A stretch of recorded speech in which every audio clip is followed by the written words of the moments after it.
આજ તો હું સવારમાં લીમડામાંથી પાકેલી લીંબોળી લઈ આવી. એમાં હું હવે અત્યારે ઠળિયા કાઢવા બેસી ગઈ.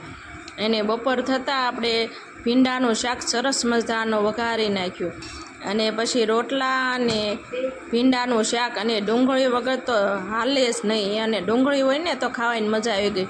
અને ક્યાં બપોર થઈ ગયા કે આયુષને સરસ મજાનો મેં નવડાવી નાખ્યો, નાહી ધોઈને કરી દીધો સરસ મજાનો તૈયાર. ક્યાં મને કેમ મારે સેવ મમરા ખાવા છે, હું કહું તું મમરા લઈ આવી. ક્યાં તો આયુષ દોડ સેવ મમરા લઈને આવી ગયો. અને પછી મેં સરસ મજાના હુપડામાં લઈ અને મેં મમરા સારા કરી નાખ્યા.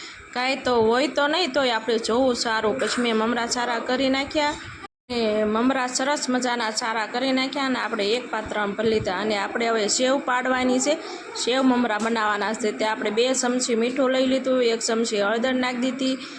અને આપણે હવે ચણાનો લોટ સરસ મજાનો ચાળી લેવાનો છે, કાંઈ કચરું બચરું છે નહીં એને. પછી આપણે ચડાઈ આપણું મિશ્રણ થઈ ગયું હલાવીને તૈયાર. પછી મેં નાખી દીધું તેલનું મોણ સરસ મજાનું, એટલે પોચી થાય આપણી સેવ. અને પછી મેં ધીમે ધીમે પાણી નાખીને લોટ મેં સરસ મજાનો બંધાઈ ગયો અને બાંધી લીધો. અને આપણે હવે સેજ તેલવાળો હાથ કરી અને સરસ મજાનો આપણે મસળી લઈશું લોટ. અને મસળાઈ ગયો એટલે આપણે 2 ભાગ કરી અને મશીનને આપણે તેલવાળું કરી લઈશું, એટલે સહેલાઈથી આપણે સેવ પડી જાય. અને આપણે 1 ભાગ નાખી દઈશું.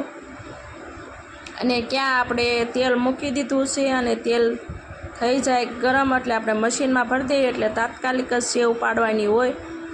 અને આપણે હવે સેવ પાડવા માંડ્યા છીએ. જો કેટલી સરસ સેવ પડી, અને સેવ પડી ગઈ છે. અને આપણે તળાઈને સરસ થઈ ગઈ તૈયાર. જો કેટલી સરસ બનીને સેવ. અને આ સેવ થઈ ગઈ તૈયાર. હવે આપણે સેવ મમરા લઈ લઈશું,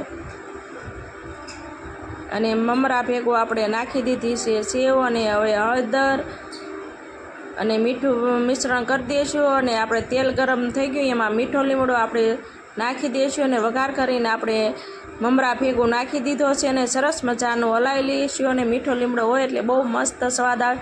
અને સેવ આપણે નાખી અને ભાંગી નાખીશું, એટલે આપણે સેવ મમરા થઈ ગયા તૈયાર.